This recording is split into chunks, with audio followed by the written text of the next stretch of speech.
Bonjour cher Sagittaire, voici votre guidance et nous avons la carte de la manipulation. Alors, cette carte, elle nous dit maîtrisez vos pensées négatives et ne vous laissez plus manipuler par elles. Alors,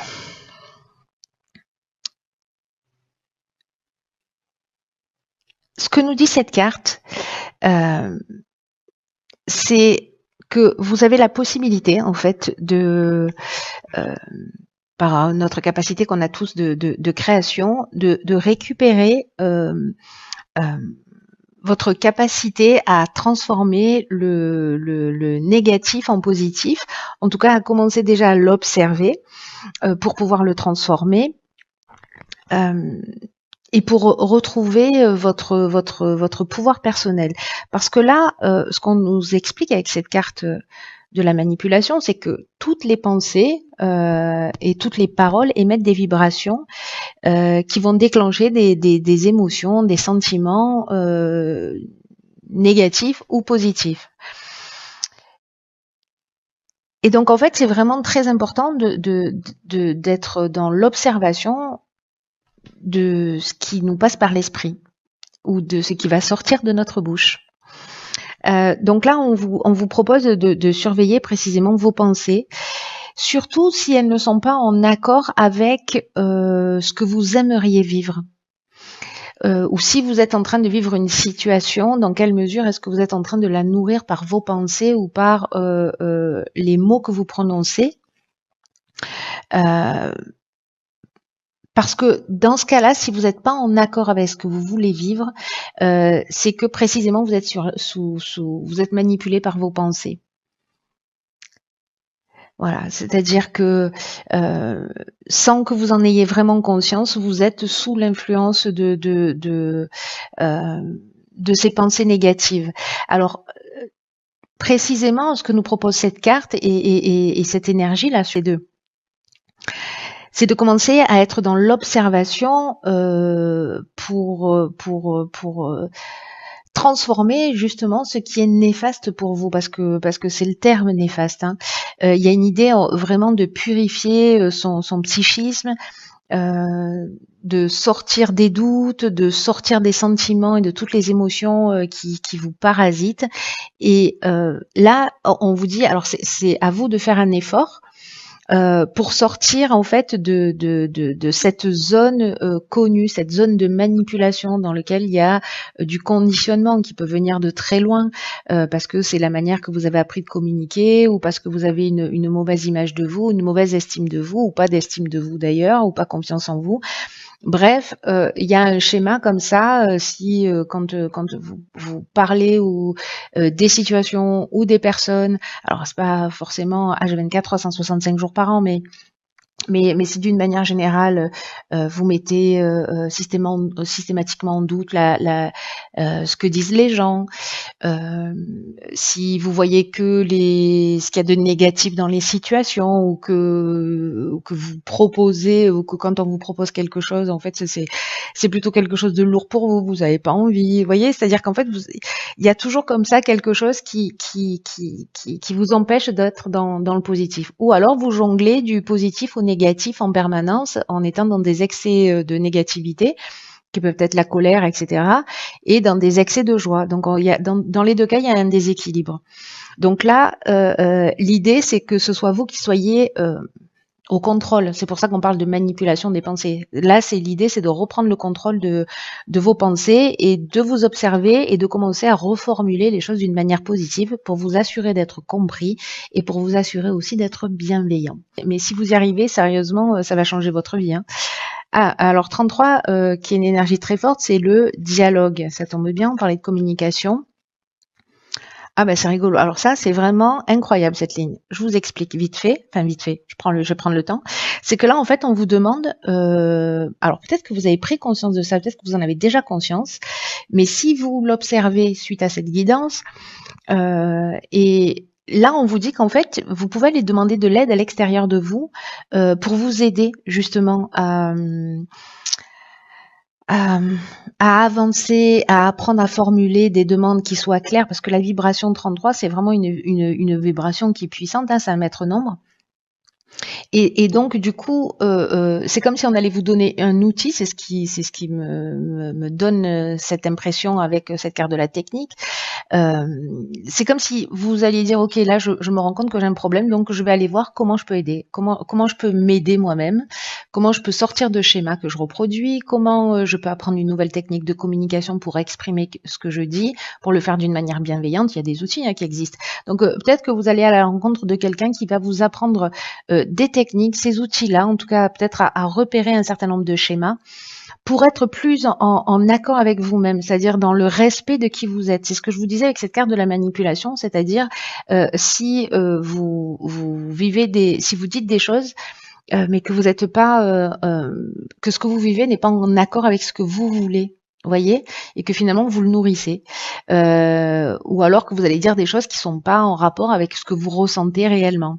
Donc là, j'ai l'impression qu'entre le faux pas, c'est-à-dire l'erreur de communication et le fait de communiquer en étant dans le respect de soi et le respect de l'autre, au milieu, il y a un outil qui peut vous être appris par quelqu'un qui vient de l'extérieur.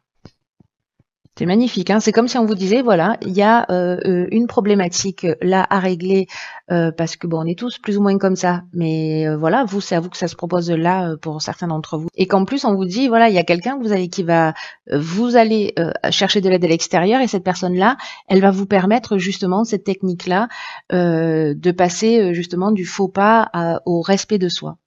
En tout cas, d'arriver à exprimer réellement ce que vous voulez sans être manipulé par ces émotions négatives ou ces pensées négatives. Waouh, c'est très intéressant, hein, c'est plutôt très chanceux. Les finances ou l'aspect matériel de l'existence. Hein. Ok, conflit, méchanceté, inspiration. Je crois que la technique que vous avez appris sur la ligne précédente, vous allez devoir la mettre en œuvre plus vite que prévu. Donc là, est-ce que alors les finances, ça nous parle alors du rapport à l'argent ou du rapport au plan matériel d'une manière générale. Hein. Ce qu'on nous dit, c'est que l'argent, c'est une énergie qu'il faut mettre au même niveau que tout le reste dans son existence, et que là, en l'occurrence, il est temps de trouver un espèce d'équilibre peut-être dans le domaine financier en ce moment. Ou d'apprendre à adopter une attitude qui soit plus détachée ou plus juste vis-à-vis de l'argent en évitant toutes les situations extrêmes. C'est-à-dire soit être dans le mépris de l'argent parce que voilà, l'argent ne fait pas le bonheur, enfin toutes les croyances qu'on peut avoir, ou être dans l'adoration en pensant que voilà, si j'ai de l'argent, ça veut dire que je suis libre, que j'ai du pouvoir. Là, ce qu'on nous dit, c'est que l'argent, c'est une énergie avec laquelle on doit composer au quotidien, qu'on peut, avec les finances, atteindre nos objectifs, et qu'on peut aussi se faire plaisir, que l'argent, ça mérite notre attention parce qu'on vit dans un monde qui fonctionne de cette manière, mais que ce n'est pas un but en soi. Et que l'équilibre à trouver, c'est entre tous les domaines de votre vie et celui-là en particulier. Donc là, il y a une idée d'adopter une attitude qui soit plus saine sur le plan matériel. Alors, est-ce que c'est une dualité pour vous ? Parce que là, le conflit, ça peut être un conflit interne, hein, c'est-à-dire son propre rapport à l'argent. Est-ce que, je sais pas, peut-être que vous vous dites, je n'ai jamais d'argent, et on revient là parce que du coup, on crée son existence, où j'ai toujours en galère d'argent, ou je sais pas quoi. Quelles sont vos pensées par rapport à l'argent? Quelles sont vos croyances? Dans quel égrégore, dans quel égrégore vous êtes? C'est très intéressant. Alors, avec la carte des conflits, est-ce que vous êtes en opposition avec quelqu'un, soit professionnellement, soit au niveau du couple, soit au niveau familial, enfin voilà, est-ce qu'il y a un domaine de votre vie où vous êtes en conflit en rapport à l'argent? Soit vous avez des opinions qui sont tranchées justement par rapport à l'argent, soit vous êtes dans un manque de clarté dans le domaine matériel.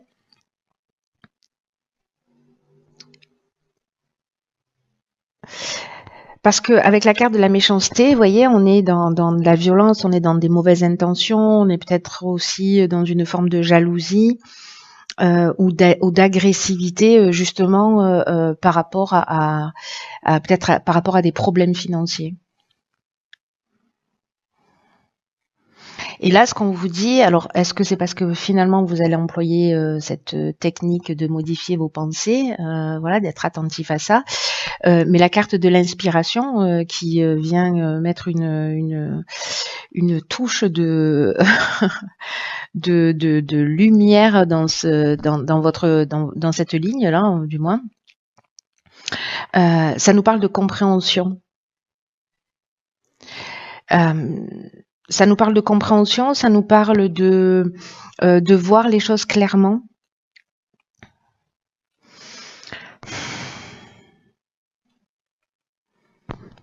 C'est comme si d'un coup vous compreniez peut-être, vous voyez, parce que l'inspiration c'est ça aussi, c'est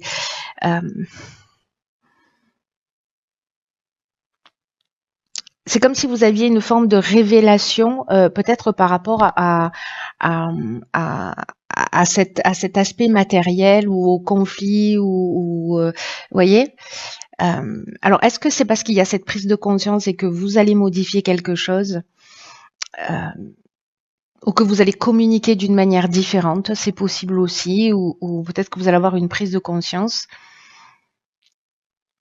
qui va vous permettre, pour moi, de sortir de cette situation. J'ai l'impression qu'il y a, vous savez, c'est comme un déclic. Voilà, c'est un peu l'impression que ça me donne cette carte de l'inspiration. Comme si d'un coup, soit vous découvrez la vérité par rapport peut-être à une personne en face de vous, hein, que vous découvrez qu'il y a de la jalousie ou qu'il y a de la méchanceté ou peut-être quelqu'un qui se sert de vous. Il y a une forme de manipulation aussi. Peut-être c'est vous qui vous rendez compte que vous êtes dans cette situation inconsciemment. Mais en tout cas, ici, il y a quelque chose qui s'éclaircit, soit par rapport à vous, à votre rapport à l'aspect financier, et peut-être lié à votre manière de voir les choses. Soit c'est par rapport à quelqu'un de l'extérieur. Peut-être que c'est le fait aussi d'envier des personnes qui a cette forme de dualité par rapport à l'aspect matériel de la vie, parce que peut-être pour certains d'entre vous, c'est un peu plus difficile que pour d'autres, et que finalement vous ressentez un peu de jalousie et que là finalement vous comprenez que c'est simplement lié à des pensées négatives qui sont en train de qui vous manipulent. Enfin, après, ce ne sont pas les pensées de quelqu'un d'autre, ce sont les vôtres, hein, mais je veux dire liées à des conditionnements. Alors on va voir ce que nous réserve la troisième ligne.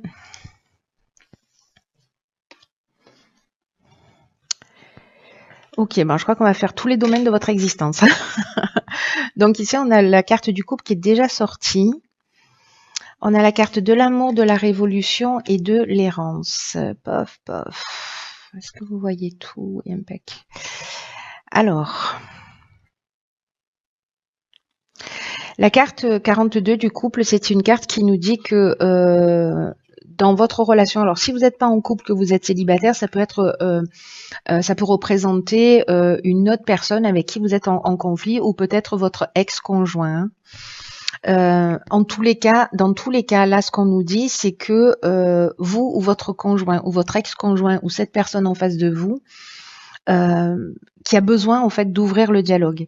Il y a besoin de communiquer parce que c'est comme s'il y avait une problématique et que la communication, c'est ce qui peut apaiser la situation ou mettre un terme à une situation, mais peut-être mettre un terme à une relation, mais en tout cas, ce qu'on nous dit là, c'est qu'il faut communiquer avec bienveillance, il faut communiquer avec harmonie, qu'il faut être ouvert à l'autre, mais également à ses besoins et c'est-à-dire être ouvert, être à l'écoute, je vais y arriver, pardon, être à l'écoute des besoins de l'autre et être à l'écoute de vos propres besoins, laissez l'autre exprimer ses besoins et autorisez-vous à exprimer les vôtres. Il y a un peu cette idée-là, en tout cas, il y a vraiment une idée d'ouvrir le dialogue. Il y a vraiment une idée d'ouvrir le dialogue, donc peut-être parce qu'il y a des non-dits, peut-être parce qu'il y a une souffrance, peut-être parce qu'il y a des conflits, peut-être, voyez? Peut-être parce que vous avez une manière de réagir avec cette carte de la manipulation qui peut être excessive, ou au contraire totalement effacée. Alors on n'est pas forcément dans les extrêmes, mais vous voyez ce que je veux dire. Là, en tout cas, ce dont ça nous parle, parce que là, on parle d'amour, donc soit c'est un nouveau projet, mais je pense que là, on est plutôt dans la relation sentimentale, hein, on est d'accord, où il y a un changement total. Alors, c'est un changement radical avec la carte de la révolution, qui peut être soit vraiment une forme de désordre, euh, une espèce de chaos, soit ça peut être un déménagement parce que voilà, il y a un changement, il y a une mutation, etc. Et peut-être qu'on se sent un peu perdu, qu'on va perdre ses repères. Euh, mais ce que ça génère aussi, la révolution, c'est une dynamique nouvelle. Vous voyez, on règle ce qu'il y a à régler, on part sur de nouvelles bases. Sauf que peut-être ça peut être un peu déstabilisant, peut-être qu'on peut se sentir perdu. Il peut y avoir un sentiment de vide intérieur ou peut-être de manque de lucidité dans cette nouvelle énergie. Alors soit c'est une personne en face de vous qui provoque cette communication, ou peut-être que justement le fait de communiquer, vous allez vous rendre compte que soit vous êtes en conflit, mais au final vous avez le même but et le même objectif, et du coup vous partez dans une autre dynamique, soit vous vous rendez compte en posant les choses sur la table qu'en fait vous avez des aspirations et des besoins qui soient différents, et peut-être que vous allez vous sentir un peu perdu par rapport à ça. C'est aussi possible. C'est très intéressant, hein. Il y a quand même une idée de mettre les choses à plat, et il y a le fond, c'est ça, hein. C'est la manipulation par ses pensées, et en tout cas, voilà, d'être dans l'observation, et d'être en conformité aussi entre ses mots et ses actes, ou entre ses pensées, ses mots et ses envies, quoi, et ce qu'on souhaite réellement. Et que s'il y a un conflit, d'essayer d'en sortir d'une manière un peu différente que ce que vous aviez l'habitude de faire, qui est peut-être ou de l'agressivité, ou voilà, ou de la colère, ou de la fuite. Il y a une idée de faire les choses différemment.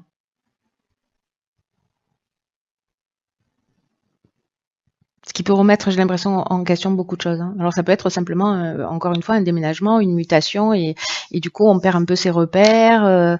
Je sais pas, votre conjoint part d'abord, ou vous voyez. Enfin, il y a plein d'options possibles. Il y a quelque chose qui peut être un peu, ouais, enfin voilà, déstabilisant, et qui peut causer, je vous dis, une sorte de désordre, mais il y a quand même un objectif toujours positif, hein, derrière toutes les situations. Voilà. Voilà, cher signe du Sagittaire, je vous souhaite de passer un magnifique mois. Prenez vraiment bien soin de vous. Je vous embrasse très fort, et n'oubliez pas de me tenir informé. À bientôt.